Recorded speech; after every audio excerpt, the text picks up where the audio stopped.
விருச்சிக ராசி காலபுருஷனுக்கு 8வது ராசி. செவ்வாய் பகவான் ஆட்சி பெறும் வீடு. விசாகம் 4ஆம் பாதம், அனுசம் கேட்டை 1 கேட்டை நட்சத்திரம் உள்ளடக்கியது.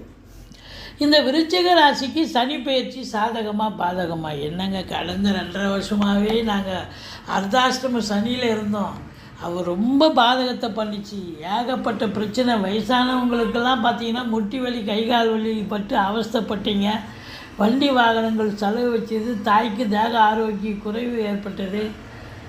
இப்படி பல நிலைகளிலும் உங்களுக்கு பிரச்சனை ஏற்பட்டது. தொழிலில், உத்தியோகத்தில் அதிகப்படியான உழைப்பு தேவைப்பட்டது.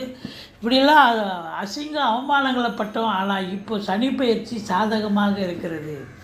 5ஆம் இடத்துக்கு போகிறார். பூர்வ புண்ணிய ஸ்தானத்தில் சனி அமருகிறார். ஆதலால் உங்களுக்கு நீங்கள் குலதெய்வத்துடைய அனுகிரகத்தாலும் சனி பகவானுடைய முழு ஆசீர்வாதத்தாலும் இந்த 2.5 ஆண்டு காலம் மிக மிக சிறப்பாக இருக்கப் போகிறீர்கள், சாதிக்கப் போகிறீர்கள் என்று சொன்னால் மிகையாகாது. பிள்ளைகளால் பெருமை கொள்ளக்கூடிய ஒரு காலகட்டம். பிள்ளைகளுடைய வளர்ச்சி, கல்வி மேம்பாடு அடையும். பூர்வீகத்தில் இருந்து வந்த பிரச்சனைகள்லாம் அகலக்கூடிய நிலை இருக்கும். பூர்வீகத்தில் வீடு கட்டுறது, வீடு ஆல்ட்ரேஷன் பண்ணுறது, அப்படி ஏதாவது ஒரு வேலையை எடுத்துக்கிட்டு போவீங்க. அடிக்கடி செல்லக்கூடிய நிலை இருக்கும்.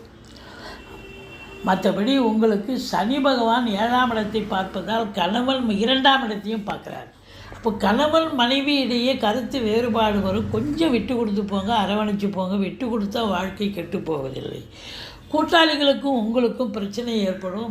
பகை உணர்ச்சி ஏற்படும். கூட்டு தொழில் செய்கிற இடத்துல கூட்டாளிகளுக்கும் உங்களுக்கும் பிரச்சனை ஏற்படும். கூட்டு தொழில் நல்லபடியாக போகணுன்னா நீங்கள் விட்டு கொடுத்து தான் போகணும். மற்றபடி சமூகத்தில் உங்களுக்கு ஒரு சிலருக்கு இன்னும் பார்த்திங்கன்னா இழந்த அவப்பெயரை மீட்கக்கூடிய நிலை இருக்கிறதா என்று சொன்னால் இன்னும் உங்களை பார்த்த உடனே எல்லோரும் ஒரு ஜின்ஸாக தான் பார்ப்பாங்க. ஆதரவு இருக்காது சமூகத்தில் இருந்து அப்படின்னு சொல்லணும். 2ஆம் இடத்தை சனி பார்ப்பதால் குடும்பத்தில் சண்டை, சச்சரவு, பிரச்சனைகள், பிரிவினைகள் வர வாய்ப்புகள் இருக்குது.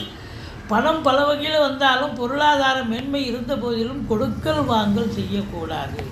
ஒரு சொல் கொல்லும்னு தெரியாமலா பெரியவங்க சொல்லியிருக்காங்க. அப்போது நீங்கள் பார்த்து பேசணும். குடும்பத்தில் சண்டை சச்சரவு வரும். யாராவது காசு பணம் கேட்டால் இல்லைன்னு சொல்லிவிடுங்க. கொடுத்தீங்கன்னா திரும்ப வசூலாகாது அப்படின்னு சொல்லக்கூடிய நிலை. 11ஆம் வீட்டை சனி பார்ப்பதால் மூத்த சகோதரத்துக்கும் உங்களுக்கும் கருத்து வேறுபாடு ஏற்படும். மற்றபடி இந்த சனி பயிற்சி, இந்த குரு ராகுலாம் பார்த்திங்கன்னா சாதகமாக தான் இருக்கார். குரு இந்த ஆண்டு அஃப்கோர்ஸ் 8இல் மறைந்தாலும் குரு பார்வை நன்மை. ராகு 4இல் இருந்தாலும் குரு பார்வையில் இருக்குது. ஸோ மொத்தத்தில் உங்களுக்கு இந்த சனி சாதகமான பயிற்சி தான்.